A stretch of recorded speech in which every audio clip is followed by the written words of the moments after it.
നീ എങ്ങനെയാ ഇവിടെ എത്തിയത്? നിനക്കറിയില്ല നിന്റെ മാമി. കഴിഞ്ഞ കൊല്ലം, അതെ കഴിഞ്ഞ കൊല്ലം ഉത്സവത്തിനവൻ വന്നിരുന്നു. ഒരു ഭാര്യയും ഒരു ഭർത്താവും ഒരു റിസോർട്ടിൽ വരുന്നു. ഞാനാണെങ്കിൽ അടിയിൽ ഒന്നും ഉണ്ടായില്ല.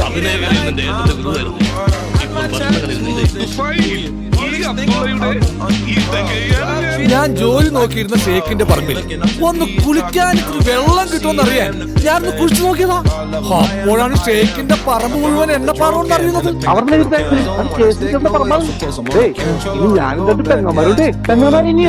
മൂന്നാമത്തെ വയസ്സിൽ അച്ഛനെ കാണണം എന്ന് പറഞ്ഞ് വാശി പിടിച്ച കരയപ്പോൾ പള്ളിയിൽ അച്ഛന്മാരെ കാട്ടിത്തന്ന് തൃപ്തിപ്പെടുത്തുമായിരുന്നു എന്റെ പൊന്നമ്മച്ചി. എന്നും ഈ വരാന്തയിൽ കിടന്നുറങ്ങിയിരുന്നു ഞാൻ.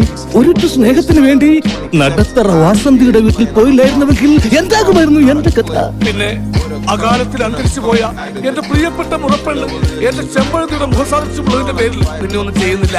എന്റെ ആഗ്രഹം സാധിക്കാൻ വേണ്ടി മാർക്കറ്റിൽ മീൻ വാങ്ങാൻ പോയതാ മഹാലക്ഷ്മി. അതിനൊരു ചാള പൂച്ച എടുത്തിട്ട് പോയപ്പോൾ ആ പൂച്ചയുടെ പുറകെ 5 കിലോമീറ്റർ ഓടി അതിനെ പിടിച്ച് മരത്തിയടിച്ച് വയറ്റിൽ ഇക്കല് കാണിച്ച് അത് കക്കിച്ച്